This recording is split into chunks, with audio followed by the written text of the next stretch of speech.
Hola y gracias por acompañarnos para desmenuzar juntos unas ideas muy interesantes. Hoy nos metemos con el contenido de la transcripción de un documental que toca de lleno el minimalismo y, bueno, la cultura de consumo actual. Un tema súper relevante, ¿no? Totalmente. Lo que plantea este material es algo que capaz resuena con muchos, ¿viste? Esa sensación medio extraña, de vacío o de insatisfacción que parece flotar en el aire. Ujú. Sobre todo en sociedades occidentales, justo cuando, en teoría, tenemos más prosperidad material que nunca. Claro, Describe a personas que, bueno, vistas desde afuera, parece que lo tienen todo. El buen trabajo, el sueldo, la casa, el auto, pero por dentro se sienten... bastante mal. Exacto. Así que nuestra misión hoy es entender, a partir de este material, de dónde viene ese descontento. Ajá. ¿Y qué propone el minimalismo como, bueno, como posible camino? Vamos a explorar las ideas que presenta sobre cómo nos moldea el consumismo. ¿Y qué podría significar eso de vivir con más intención, no? Eso mismo. Suena interesante, ¿verdad? Vamos a ello. Dale. El punto de partida es fuerte, ¿eh? Sugiere que mucha gente va por la vida como en piloto automático. En una niebla, dice. Sí, una niebla, tal cual. Siempre buscando algo más que les dé esa satisfacción esquiva que nunca llega del todo. Ujú. Se comparte una experiencia muy personal, la de sentirse exitoso para afuera, digamos, pero vacío por dentro. Y es clave cómo describe ese vacío, ¿no? No es algo abstracto, No para nada. sino un hueco que, según el documental, intentamos llenar activamente con cosas. Con cosas. Habla de compras, de gastar a veces más de lo que se tiene, Uf, en una persecución constante de una felicidad que siempre parece estar un poquito más allá, como si al comprar lo siguiente, ahora sí. ahora sí la pegamos. Claro, ahora sí la alcanzaremos. Lo que nos lleva a la gran pregunta que plantea el material. Si en Occidente tenemos objetivamente un nivel de vida altísimo, probablemente el mejor de la historia, Sí. ¿por qué esa insatisfacción? Ese querer siempre más. Bueno, la explicación que ofrece es fascinante, porque va a lo profundo, ¿eh? A ver, Sugiere una raíz casi biológica, un deseo delirante lo llama. deseo delirante. Sí, heredado de nuestros ancestros. Ese instinto de acumular, de buscar más. Bueno, era vital para sobrevivir en la escasez. Claro, tenía sentido antes. Exacto. Pero hoy, en la abundancia, ese mismo instinto como que se vuelve en nuestra contra. Genera una desconexión. Entiendo. Es como si fuéramos marionetas de una programación evolutiva que ya no encaja, ¿viste? Siempre inquietos, nunca satisfechos. Lo compara, de hecho, con una adicción. Una adicción. Una insatisfacción programada. Entonces, estamos como precableados para querer más. Pero el entorno actual le echa más leña al fuego, ¿no? Totalmente. Aquí es donde la cosa se pone realmente interesante, porque el material analiza cómo se construye esa ilusión de la vida perfecta. Exacto. Habla de una presión cultural enorme, alimentada sin cesar por la publicidad y, hoy en día, bueno, potenciada al máximo por las redes sociales. Uf, ni hablar. Nos bombardean con imágenes de vidas supuestamente ideales, pensa en las revistas, los influencers, Sí, y eso crea una vara de medir altísima, a menudo inalcanzable. Nos hace sentir que nos falta algo si no llegamos ahí. y no es solo la publicidad obvia, la de los anuncios. No para nada, el documental es bastante crítico en este punto, ¿eh? Ajá, Argumenta que la publicidad ha permeado todo. Está en las películas, en la tele, claro. obvio. Pero también en lugares inesperados. En la consulta del médico, los taxis, hasta en los libros. ¿En serio? Llega a sugerir que incluso conversaciones que parecen casuales, no sé, en un bar, podrían estar sutilmente patrocinadas. Wow. Y recalca que esto no es casualidad. Es el resultado de un esfuerzo sostenido, dice, durante el último siglo por parte de intereses económicos para normalizar y fomentar el consumo constante. Entiendo. Y esto se conecta con cómo ha cambiado la idea del sueño americano, ¿verdad? Precisamente.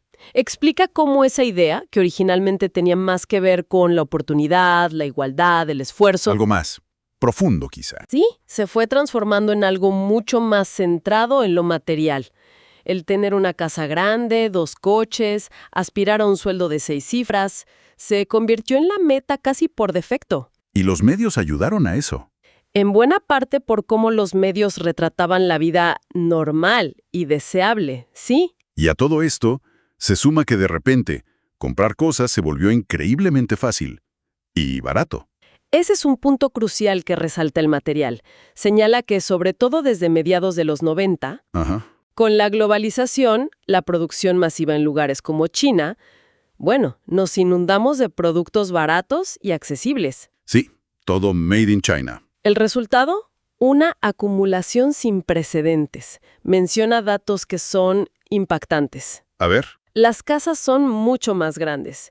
3 veces más espacio por persona que en los años 50. ¿3 veces? Pero aún así, necesitamos una industria gigantesca de bodegas de autoalmacenamiento. Los storage units. Exacto. Una industria de 2.2 mil millones de pies cuadrados solo para guardar nuestras cosas extra. Es una locura.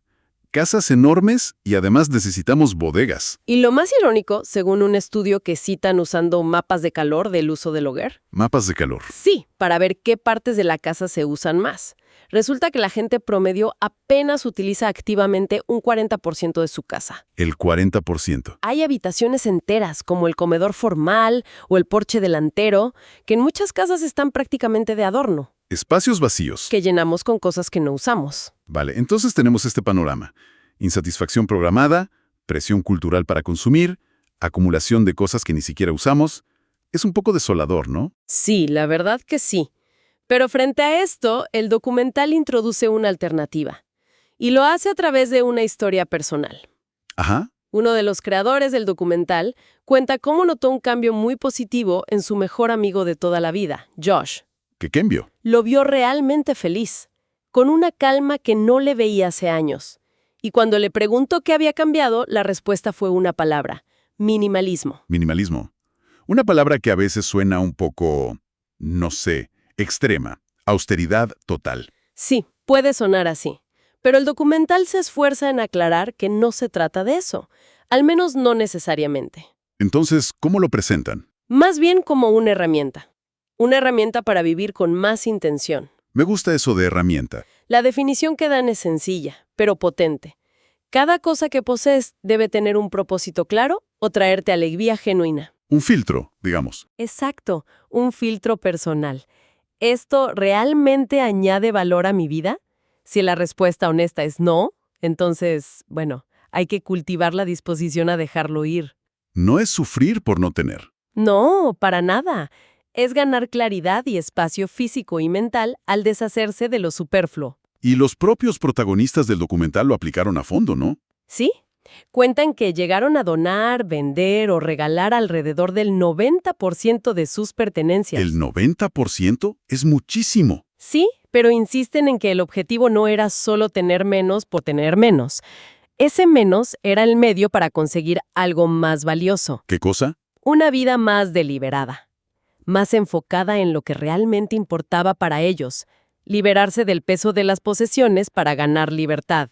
Suena bien en teoría, pero ¿cómo se ve eso en la práctica? El material da ejemplos concretos, ¿verdad? Sí, son bastante variados, lo cual es interesante. Uno muy visual es el movimiento de las tiny houses. Ah, sí, las casas pequeñas. Se presentan no solo como una opción más barata, que lo son, Claro. sino como una elección consciente por la simplicidad y la sostenibilidad. Tiene sentido. Contrastan esa mentalidad muy fuerte antes de la crisis inmobiliaria de 2008, Ujú. de comprar la casa más grande posible, endeudándose hasta el cuello, Uf, sí. con la idea de construir o comprar una casa más pequeña, manejable, a veces incluso sin necesidad de hipoteca. Menos espacio, menos deuda, menos preocupaciones. Esa es la idea. Y en esa misma línea mencionan el proyecto Life Edited. Life Edited. Describen un apartamento prototipo en Nueva York de solo 39 metros cuadrados. 39 metros en Nueva York. Es mínimo. Imagínate. Pero estaba diseñado de forma increíblemente inteligente. Funcionaba como vivienda para 2 personas, podían tener cenas con 10 o 12 invitados, alojar a un par de huéspedes y tener un espacio de trabajo funcional. ¡Wow! ¿Todo eso en 39 metros? La filosofía es diseñar la casa alrededor de la vida que quieres vivir, no intentar llenar metros cuadrados porque sí. El creador contaba que sentía mucha más calma en ese espacio pequeño pero funcional. Interesante cómo se aplica el espacio físico. ¿Y a otras áreas? ¿Mencionan algo de la ropa? Sí, el Proyecto 333 de Courtney Carver. Proyecto 333. Es un desafío personal que ella popularizó. Elegir solo 33 prendas, incluyendo ropa, abrigos, zapatos y accesorios, y usar únicamente esas 33 prendas durante 3 meses. Suena drástico, ¿no? 33 prendas para 3 meses. Un poco, sí. ¿Y funcionó? ¿Qué pasó? Lo sorprendente, según cuenta ella, es que durante los primeros 3 meses, nadie en su trabajo se dio cuenta. ¿En serio? ¿Nadie notó que repetía ropa? Parece que no tanto como ella pensaba. Y el beneficio que reportó fue doble. Por un lado, una reducción enorme del estrés diario de ¿qué me pongo? Me imagino. Esa decisión menos cada mañana. Y por otro, empezó a valorar y disfrutar mucho más la ropa que sí tenía. Menos es más. En este caso, significó menos decisiones triviales y más aprecio. Qué bueno. Y luego está el caso de Colin Wright, que lleva el minimalismo de viaje. Exacto. Él es un autor y emprendedor que, según relatan, viaja por el mundo con todas sus posesiones en una mochila. Todo en una mochila. Todo.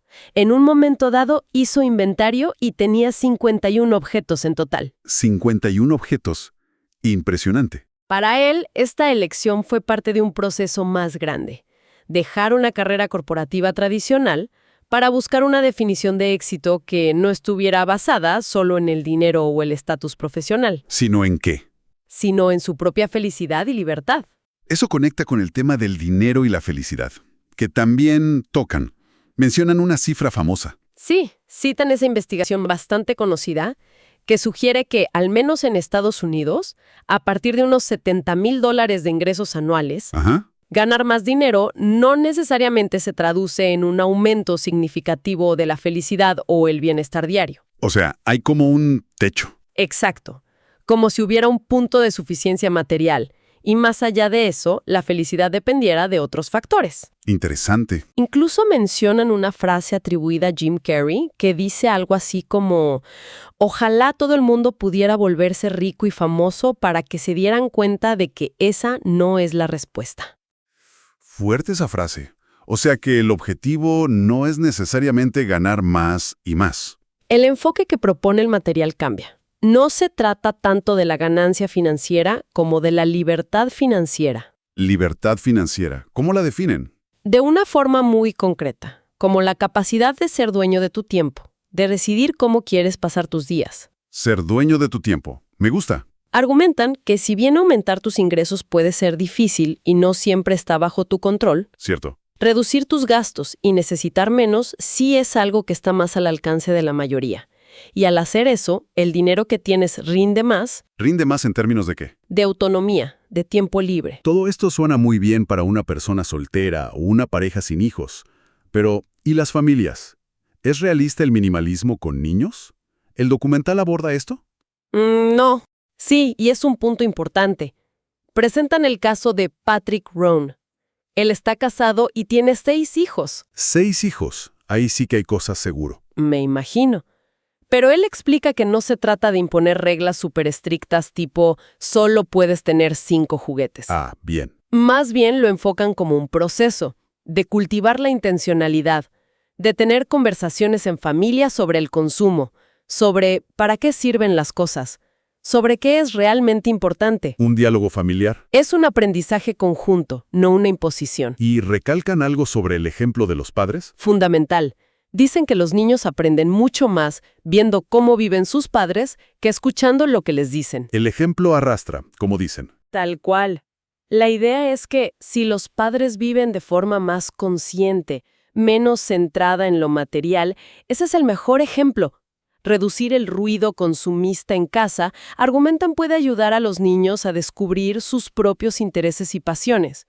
En lugar de solo querer lo que ven en la tele o lo que tienen los amigos. Exacto, en lugar de ser arrastrados por las modas o la presión de tener lo último. Vale, tiene sentido. Pero también hay críticas al minimalismo, ¿no? ¿No puede volverse un poco egocéntrico? Eso de enfocarse tanto en las propias posesiones, el propio bienestar. Sí, el material recoge esa crítica. La idea de que un minimalista muy extremo podría acabar siendo como un ermitaño, ¿no? Desconectado del mundo y de sus problemas. Claro. La respuesta que ofrecen busca un equilibrio. Dicen que el problema no es el consumo en sí, necesitamos consumir para vivir, sino el consumo compulsivo. El automático. Ese que hacemos casi sin pensar, impulsados por la publicidad o por seguir un guión social de lo que se supone que nos hará felices. Se trata de ser conscientes y elegir, no de rechazar todo por sistema. Entiendo. Y hay otra idea muy interesante que introducen, de una socióloga, Julia Shore. Sí, es una perspectiva que le da la vuelta a la tortilla. Es genial. A ver. Ella sugiere que, en cierto modo, quizás no somos suficientemente materialistas. ¿Cómo? ¿No se supone que el problema es el materialismo? Me perdí. Es que lo que Shore plantea, según el documental, es que no valoramos la materialidad real de las cosas. La materialidad real. Su calidad, su durabilidad, cómo y dónde se hicieron, quién las hizo. En lugar de eso, nos enfocamos casi exclusivamente en su significado simbólico. Ah, en lo que representan. El estatus. Está fuertemente moldeado por el marketing. Y esto conecta directamente con el fenómeno de la fast fashion. Ah, claro. La moda rápida. Ropa barata que usas 2 veces y tiras. Exacto. El documental habla de hasta 52 microtemporadas de moda al año. ¿52? ¿Una por semana? Ropa diseñada casi para ser desechable, para que te sientas desactualizado en una semana. Es terrible. Esto genera una producción brutalmente insostenible, con condiciones laborales a menudo deplorables y una cantidad de residuos textiles gigantesca. Ahí no estamos valorando el material, ¿te das cuenta? No para nada. Sino la novedad efímera. Es un punto de vista potente, sí. Y el impacto de este estilo de vida no es solo mental o social, también afecta a la salud y el planeta, ¿verdad? Definitivamente. Cuentan historias personales muy, muy impactantes. Por ejemplo, una mujer diagnosticada con esclerosis múltiple. Una enfermedad seria. Sí, neurológica. Ella relata cómo simplificar radicalmente su vida, reduciendo posesiones, compromisos y por tanto estrés, coincidió con una mejora muy significativa de su salud. ¿En serio? Hasta el punto de no tener recaídas. Su interpretación es que al quitar el ruido externo, pudo empezar a escuchar mejor a su cuerpo y cuidarse de otra manera. Qué fuerte. Y bueno, la conexión con el medio ambiente es inevitable, me imagino. Sí, es un tema central. Citan datos preocupantes sobre el aumento del CO2 en la atmósfera. El cambio climático, exacto. Nos estamos acercando a niveles peligrosos 400 partes por millón frente al límite considerado seguro de 350 ppm. Argumentan que gran parte de ese aumento viene de la energía que gastamos en fabricar, transportar y desechar la enorme cantidad de cosas que en realidad no necesitamos. ¿Es lógico? La conclusión es directa. No podremos frenar el cambio climático sin cambiar nuestros patrones de consumo. Pero añaden una nota optimista. A ver. Dicen que muchas de las cosas a las que renunciemos en ese proceso probablemente ni las echemos de menos. Es verdad. Muchas cosas que acumulamos ni las usamos. Tal cual. Y por último, está el impacto en algo que quizás no valoramos tanto como deberíamos. Nuestra atención. ¿Nuestra atención? ¿Cómo así? Totalmente. Describen cómo vivimos en un estado de distracción casi permanente, saltando de una notificación a otra. ¿El celular? ¿Las redes? Buscando esa pequeña dosis de dopamina del email nuevo, el like, el retweet. Citan un estudio de Nokia, imagínate, de cuando Nokia era rey. De Nokia. Que estimaba que la persona promedio miraba su teléfono unas 150 veces al día. 150 veces. Es, muchísimo. Fácil de creer igual. La frase que usan es muy gráfica. Estamos en la Matrix, desconectados del presente por el flujo digital constante. ¡Wow! 150 veces. Es fácil creerlo. ¿Y hay alguna salida de esa Matrix? ¿Alguna pastilla roja? Jaja. Bueno, algo así. Introducen la historia de Dan Harris, un presentador de noticias muy conocido en Estados. ¿Qué le pasó? Tuvo un ataque de pánico en directo, en televisión nacional. ¿No? ¿Qué momento? Una experiencia aterradora que lo llevó a buscar soluciones. Y lo que encontró fue la meditación. La meditación como antídoto a la distracción y la ansiedad. Exacto.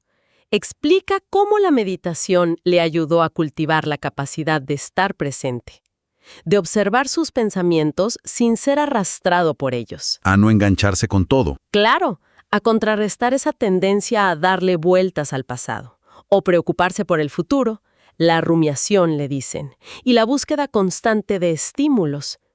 Comparte una pregunta muy simple pero poderosa que aprendió. ¿Cuál? Para aplicar a los pensamientos ansiosos recurrentes. ¿Es esto útil? ¿Es esto útil? Si la respuesta es no, quizás puedas simplemente dejarlo pasar. No engancharte. Una herramienta sencilla pero que puede cambiar mucho. Bueno, hemos recorrido bastante terreno, ¿eh? Sí, un montón de ideas.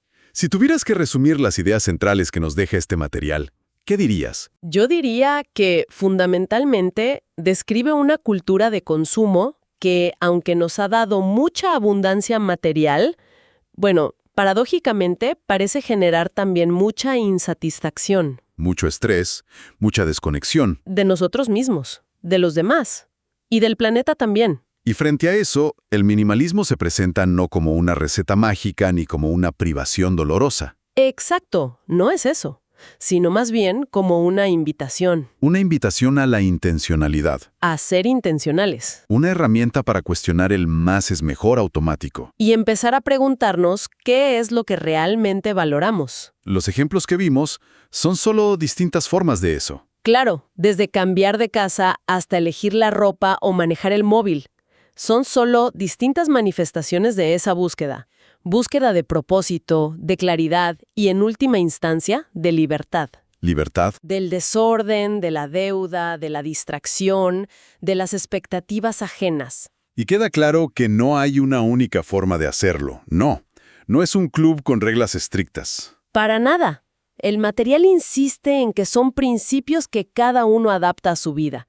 Puede ser algo radical como lo de Colin Wright, La mochila. o algo mucho más gradual y enfocado en la familia, como lo de Patrick Rohn. Claro. Y subrayan que al final no se trata solo de las cosas son solo el punto de partida. ¿Y la meta cuál es?